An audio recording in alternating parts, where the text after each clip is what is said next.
Hi hello నమస్తే welcome back to my channel my creative cook. ఎలా ఉన్నారు అందరూ? నేను చాలా బాగున్నాను. ముందుగా అందరికీ హ్యాపీ హోలీ. ఇవాళ ఏంటనుకుంటున్నారా? ఈ సిరింజెస్ నా కూతురు ఆడుతూ ఉంటుందండి, డాక్టర్ డాక్టర్ అని చెప్పేసి. ఆ సిరింజెస్ నేను సడన్గా పిచికారి అని వాళ్ళు ఏడుస్తూ ఉంటే బయట నుంచి కొనే పిచికారీస్ అంత స్ట్రాంగ్గా లేవు. అందుకనేసి నేను ఆ సిరంజ్నే డెకరేట్ చేశాను. కొంచెం ఫన్నీగా అనిపించినా కూడా యాక్చువల్గా అదే చేశాను నేను. పాత లేస్ ఒకటి పడుంటే దాన్ని సిరంజ్‌కి చుట్టూ ర్యాప్ చేసి డెకరేట్ చేశాననమాట. ఆ ర్యాప్ చేయటానికి ఏం చేశానంటే, ఈ డ్యూయల్ టేప్ ఉంటది గదా! Two way tape. అంటే ట్రాన్స్‌పరెంట్ టూ వే టేప్. నేనది ఆహ్, గ్రీటింగ్ కార్డ్స్ కానీ, లేకపోతే స్క్రాప్ బుక్ కానీ చేయటానికి ఎక్కువగా వాడుతూ ఉంటాను. అలాంటి టేప్ తీసుకొని సిరంజ్ అంతా టేప్ అంటించేసాననమాట ఫస్ట్.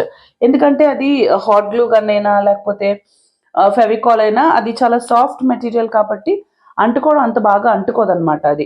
దాన్ని రఫ్ చేసి అప్పుడు అంటించాల్సొస్తది. అంత టైం మనకొద్దు గదా! ఇప్పుడు అంత టైం వేస్ట్ చేయొద్దు కదా మనము. ఇన్‌స్టంట్‌గా చేయాలి కదా! అందుకనేసి నేను టూ వే టేప్ అంటించేసాననమాట. టూ వే టేప్ అంటించేసి దాంతోని నేను చుట్టూ ఇలా రోల్ చేసేసాను. నా దగ్గరున్న పాత లేస్‌ని. లేదు మీరేనా అంటే లేసే ఉండాలనేమి కాదు. ఇప్పుడు పాత డ్రెసెస్ ఏమైనా ఉంటాయి. మీరు ఆ డ్రెసెస్ ఇంకా వేస్ట్ ఇంక నేనేసుకోను అనుకుంటారు కదా! అలాంటి డ్రెసెస్‌వి బార్డర్స్ అయినా తీసేసి, లేకపోతే దాని మీద చిన్న చిన్న ఫ్లవర్స్ ఉంటాయి. అవైనా తీసి ఏమైనా చేయొచ్చనమాట. అంటే మనం చేసేదేంటంటే వేస్ట్ మెటీరియల్‌ని రీపర్పస్ చేయడం అనేది మనం ట్రై చేస్తాం మన ఛానెల్‌లో ఇప్పుడు. సో, మీరు గనుక మన ఛానెల్‌ని ఫస్ట్ టైమ్ చూసినట్లయితే please do subscribe, like and share. మీకేమైనా సజెషన్స్ ఉంటే గనుక నాకు ఖచ్చితంగా షేర్ చేయండి. సో, చూసారా ఇది ఈ మాటల్లో అదే నేను చెప్పిన టూ వే టేప్. ఈ మాటల్లోనే మనది సిరింజ్ ఒకటి రెడీ అయిపోయింది. అయితే ఇలా బాగానే ఉంది. కానీ ఎందుకైనా కొంచెం బావుంటది గదా! మంచిది గదా!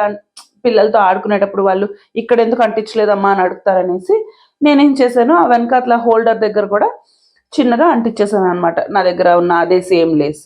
సరే ఇదంతా అంటించేసిన తర్వాత నా దగ్గర లేస్ అయిపోయింది. ఇంకా చాలా కొంచెమే ఉంది. సరే దీన్నెలా చేయాలా అని ఆలోచించగా కొంచెం డిఫరెంట్ థాట్‌తో వచ్చిందనమాట. అంటే చాలా ఎక్కువ లేస్ ఉంటేనే కాదు, మనం తక్కువ లేస్‌తో కూడా నీట్‌గా డెకరేట్ చేయొచ్చు అన్నట్టనమాట. సో, ఇంకో సిరంజ్‌కి ఏం చేశాను, టేప్ మధ్య మధ్యలో అంటించేసి దాన్ని ఫుల్ లైన్స్‌లో అంటించేసాననమాట. అదే నా దగ్గర మిగిలున్న ఆహ్, లేస్‌ని. సో, ఇదంతా అయిపోయిన తర్వాత ఇప్పుడు నాకు సడెన్‌గా అనిపించింది, అవును మనం పిచికారీ చేసాము అంతా బాగానే ఉంది. మరి కలర్స్ ఏవి? కలర్స్‌కి హోల్డర్స్ ఏవి? సరే ఇప్పుడు కలర్ హోల్డర్స్ కూడా చూసేద్దాం. నా దగ్గర ఈ చిన్న టీ కప్స్ ఉన్నాయన్నమాట ఎప్పటినుంచో. సరే ఈ టీ కప్స్ ఉన్నాయి కదా! వీటితోనే కలర్ హోల్డర్స్ చేద్దాము అనుకున్నాను. సరే అలా ప్లెయిన్ కప్స్‌లో కలర్ హోల్డర్ చేసేస్తే మరి మనం స్పెషాలిటీ ఏముంది చెప్పండి? అందుకని ఏం చేశానంటే దాన్ని కలర్ చేశాను. సరే కలర్ చేసిన తర్వాత నాకు మళ్ళీ అనిపించింది, ఓకే. ఇంత కలర్ చేశాను బాగానే ఉంది. కానీ కలర్ చేసిన తర్వాత మళ్ళీ ప్లెయిన్‌గా వదిలేస్తే ఎలా? అందుకని ఏం చేశానంటే నాకు పేస్టల్ కలర్స్ దొరికిన పేస్టల్ కలర్స్ అలా వేసేసాననమాట దాని పైన. అంటే లైట్ కలర్స్. ఆ లైట్ కలర్స్ వేసేసి దానికి నేనేం చేశాను, ఒక డ్రై అవ్వటానికి ఒక 5-10 మినిట్స్ ఉంచేసాను. 5-10 మినిట్స్ ఉంచేసి అవి డ్రై అయిపోయిన తర్వాత వాటిపైన నేను ఫేసెస్ డ్రా చేశాను. ఇప్పుడు ఈ ఫేసెస్ అంటే ఏమనుకుంటున్నారా? మన స్మైలీ ఫేసెస్ అన్నమాట. అంటే ఈ స్మైలీ అంటే నాకు కొంచెం లేదంటే వాటి మీద పోల్కా డాట్స్ అయినా పెట్టొచ్చు. లేకపోతే ఫ్లవర్స్ ఏమైనా వేయొచ్చు. సరే ఇది నేను నా పిల్లల కోసం చేస్తున్నాను కదా! వాళ్ళకి కొంచెం ఈ స్మైలీ ఫేసెస్ అవన్నీ కొంచెం అట్రాక్టివ్‌గా అనిపిస్తాయని చెప్పి స్మైలీ ఫేసెస్ డ్రా చేశాననమాట. సరే అన్నిట్లో ఒకటే స్మైలీ ఫేస్ ఎందుకు డ్రా చేయాలి? ఒక దగ్గర ఐ వింక్ అని, ఒక దగ్గర టంగ్ ఔట్ అని అలా ట్రై చేశాను. యాక్చువల్‌గా నేను ఈ స్మైలీ ఫేసెస్ ఇలా డ్రా చేయడం ఫస్ట్ టైమ్ అయినా కూడా చాలా బాగా వర్కౌట్ అయింది. ఇలా ఇలా ఇది చూసిన తర్వాత నాకనిపించింది ఓకే. నెక్స్ట్ క్రాఫ్ట్స్‌లో గూడా ఇలాంటివి మనం ట్రై చేయొచ్చు అని. అప్‌కమింగ్ క్రాఫ్ట్స్‌లో డెఫినిట్‌గా నేను ఈ స్మైలీ ఫేసెస్‌తో ఏమైనా మంచి క్రాఫ్ట్స్ చేసి మీకు షేర్ చేస్తాను. బై ద వే ఇదిగో మన మాటల్లోనే మన స్మైలీ ఫేసెస్ రెడీ అయిపోయాయన్నమాట. అయితే ఈ స్మైలీ ఫేసెస్ చేసేయడానికి నేను ముందర చిన్న ఔట్‌లైన్ వేసుకున్నాను. చెప్పాను కదా! నేను ఫస్ట్ టైమ్ డ్రా చేస్తున్నాను స్మైలీ ఫేస్ అని. సో, అందుకని చిన్న ఔట్‌లైన్ డ్రా చేసి దానిపైన నేను మన 000 బ్రష్‌తోని స్మైలీ ఫేస్ డ్రా చేశాననమాట.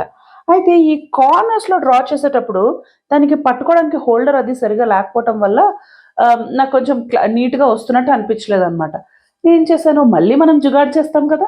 అలాగే జుగాడు చేసి మన ఈ డాటింగ్ టూల్ ఉంది గదా! అంటే మనం మండాలా ఆర్ట్ చేసేటప్పుడు ఈ డాటింగ్ టూల్స్ ఉంటాయి కదా! ఆ డాటింగ్ టూల్ తీసుకొని దాన్ని డిప్ చేసి దాంతో వేసాను అనమాట. అది చూసారా ఆ డాటింగ్ టూల్ అంటే డాటింగ్ టూల్ మనము కలర్ హోల్డ్ చేస్తుంది. మీరు ఎప్పుడైనా అబ్జర్వ్ చేస్తే కనుక ఈ మండల ఆర్ట్ అంతా చేసే డాటింగ్ టూల్లో ప్రాపర్గా కలర్ హోల్డ్ చేస్తుంది అందులో, ఎందుకంటే ఆ సర్కిల్ అలా ఉంది దాని షేప్ వల్ల. సో అదే అడ్వాంటేజ్ తీసుకుని దాంతోనే ఈ బార్డర్స్ అవన్నీ అంటే సన్నగా రావాల్సిన దగ్గర అంతా అదే వాడాను నేను. బేసిక్గా ఇంకా సన్న బ్రష్ ఉంది నా దగ్గర, కానీ మనం ఏం ఇప్పుడు అందరి దగ్గర అది ఉండాలని లేదు కదా, మనం ఏదో ఒక జుగాడ్ చూపించాలి కదా మరి. అదే ఇది. సో జస్ట్ ఇన్ కేస్ మీ దగ్గర డాటింగ్ టూల్ లేకపోతే టూత్ పిక్, లేకపోతే హెయిర్ పిన్, లేకపోతే సేఫ్టీ పిన్, దేంతో అయినా మీరు ట్రై చేయొచ్చు. ట్రై చేస్తే కనుక నాకు డెఫినెట్గా షేర్ చేయండి ఎలా వచ్చిందో. సో ఇదండి మనం చేసిన క్రాఫ్ట్ ఈ రోజుకి. అయితే ఇదంతా చేసిన తర్వాత కలర్స్ వేసేటప్పుడు నాకు అనిపించింది, సరే కలర్స్ వేస్తాను, మరి దానికి హోల్డ్ చేయడానికి హోల్డర్, సరే హోల్డ్ చేయడానికి హోల్డర్ అంటే మరి ఇంత చేసిన తర్వాత మళ్ళీ బయట నుంచి హోల్డర్ తెచ్చి పెడితే ఎలా? మన స్పెషాలిటీ మనది అదే ఉంది కదా, క్రాఫ్ట్స్ చేయడం అనేది.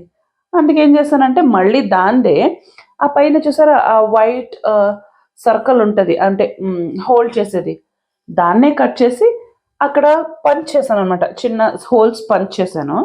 ఆ పంచ్ చేసిన హోల్స్లో అది ఇన్సర్ట్ చేసి ట్రాన్స్పరెంట్ టేప్ అంటించేసాను అనమాట.